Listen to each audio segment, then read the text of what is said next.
Welcome back to the channel. I am happy to present to you a follow-up to my MotoGP experience.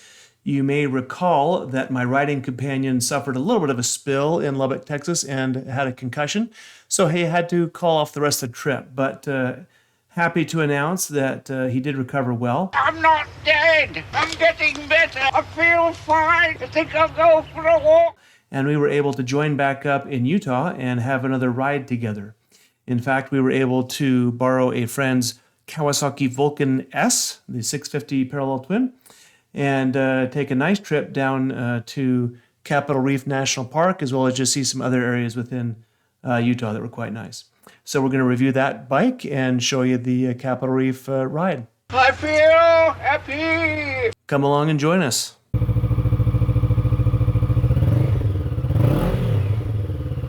Good morning. Welcome to my channel. Today I'm in Utah actually, and you'll notice this lovely bike behind me is not my Versus 650. It is, however, from the one and only Kawasaki Heavy Industries, the Vulcan S. So it's actually the same 649cc parallel twin, but a little bit different chassis and setup. I've actually had a chance to ride it a few times already, and we're going to take it out today, riding through some of the canyon roads in Utah, see how it handles, see how it goes. So far I'm actually pretty interested. I'll give you a little more of my thoughts later, but this is what we got going on. We'll show you a little bit around the bike here for 1 sec. All right, so it's got a nice kind of two-tone red paint job there. This is, I believe, a 2017. It's got a few things a little bit nicer than my 2015 Versus. One big one, the dash actually does have a gear indicator integrated into the dash, so that part's pretty nice. Overall, it's got a super low seat height. I'm 5'10" and have very bent knees when I'm flat footing it. Very reliable, tried and true Kawasaki engine. It's got the forward controls, which I've adapted to. The ergonomics on this are supposed to be pretty easily adjustable with the handlebars and the pegs and the seat and things, but I've just kind of left it in the current owner's configuration, of course. I really had a good time riding it around. I think that might be an 18-inch front wheel, but it handles pretty well. It's still got a pretty good profile to it. Handles really well. I've been able to take corners really nicely on it. Maybe not quite as agile as the Versus, but pretty close and really easy. Very confidence inspiring with how low it is and kind of light and easy to push around in a parking lot or on a driveway if you need to. So here we're starting out toward Capitol Reef National Park. I'm going to put the engine audio back in, and I want you to pay attention to the two engine sounds here. Notice the difference.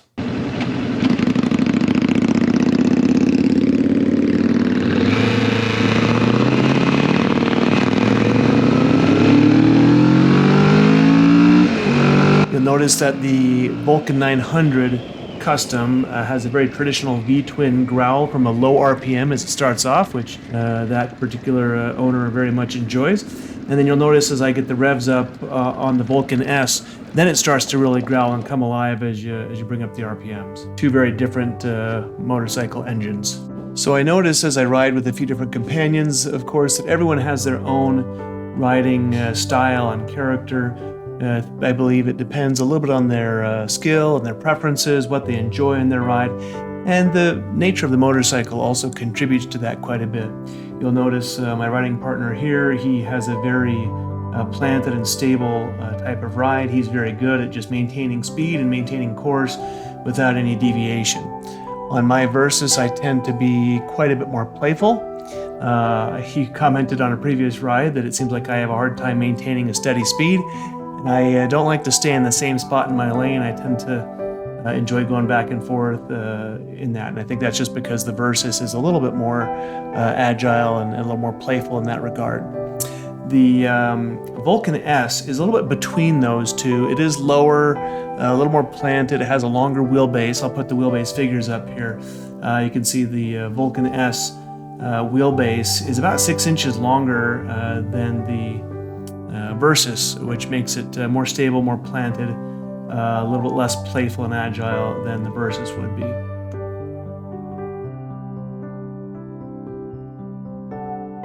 As far as cruisers go, though, it is really quite agile, and it has plenty of giddy up if you're feeling a bit frisky to have a little bit of fun as well.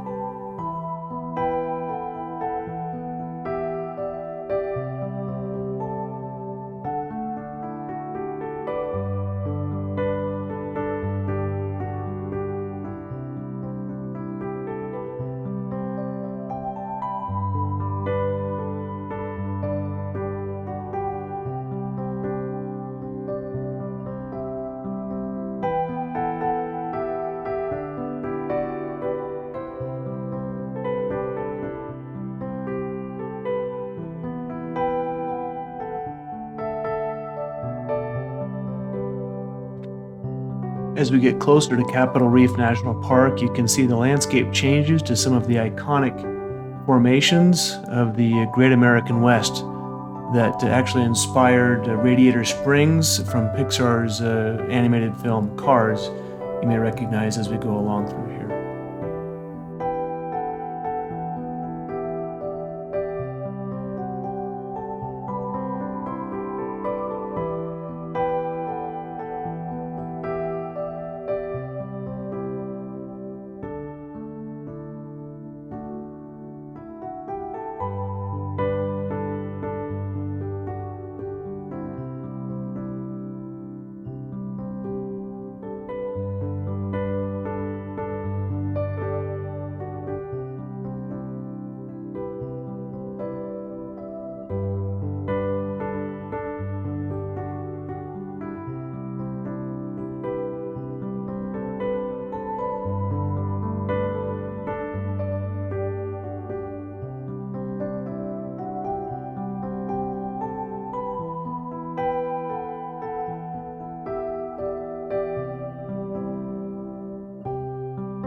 So Capitol Reef National Park does have a small little visitor center.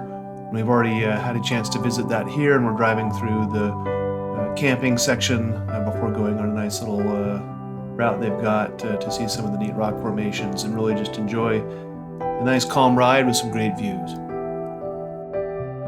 At the visitor center, we actually had a really good chat with a guy who was doing a very long solo ride on a Harley Davidson Fat Bob, all decked out for his long trip.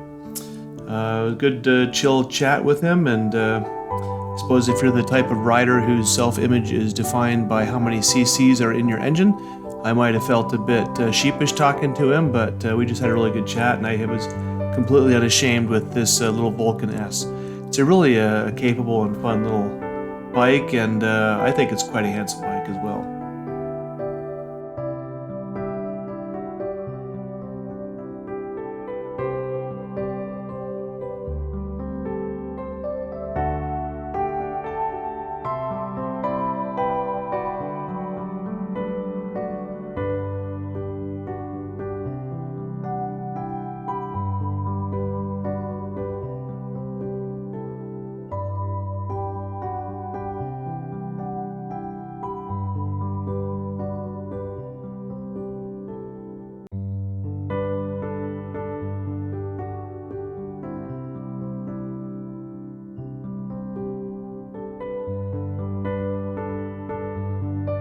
One of the wonderful things about a national park like this is you can really just enjoy these amazing views for the beauty that it holds inherently, but at the visitor centers and other things you can certainly research the geology and learn more about the formations and be even further mystified and amazed. It's really just always nice to visit a national park.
So here we got to the end of that trail to see this Capitol Gorge, and then had a chance to turn around and enjoy it all from the backside on the way out. This was just all in all really a nice trip. The Vulcan S performed really well. Didn't really have any major issues with it. You do have to lean forward just a little bit in order to avoid a lot of tension on the shoulders, which was the existing owner's main complaint with the bike. There was also a little bit of a challenge downshifting. I guess that's been a described thing for the bike. It did happen to this one to me a couple of times where you had to actually reset the shift lever in order to get it to shift down again. Otherwise, functioned very well and really had a good time on it. I think it's a good bike.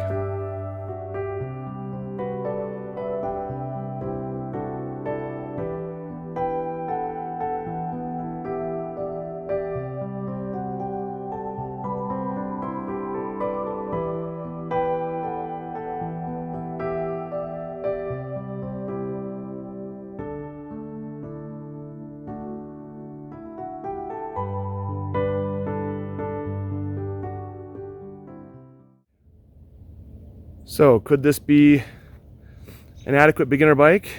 Absolutely yes. I think this would be a wonderful beginner bike if somebody were looking to get into motorcycling, wanted a cruiser style bike with an extremely reliable and fairly modern type motorcycle and engine design. This would be a really good beginner bike for just about anybody, really. It's low enough, it's light enough to manage. As long as you know how to kind of manage your throttle control with the 650cc, for a beginner, that should be a good beginner bike, honestly. I just want to caveat that beginner bike statement, of course, with assuming you've already learned how to ride a bike at an MSF course or some other kind of appropriate training and licensing requirement. I would not just completely learn how to ride a motorcycle on this and call that good. I would always recommend an MSF course or some kind of official rider training to get you started.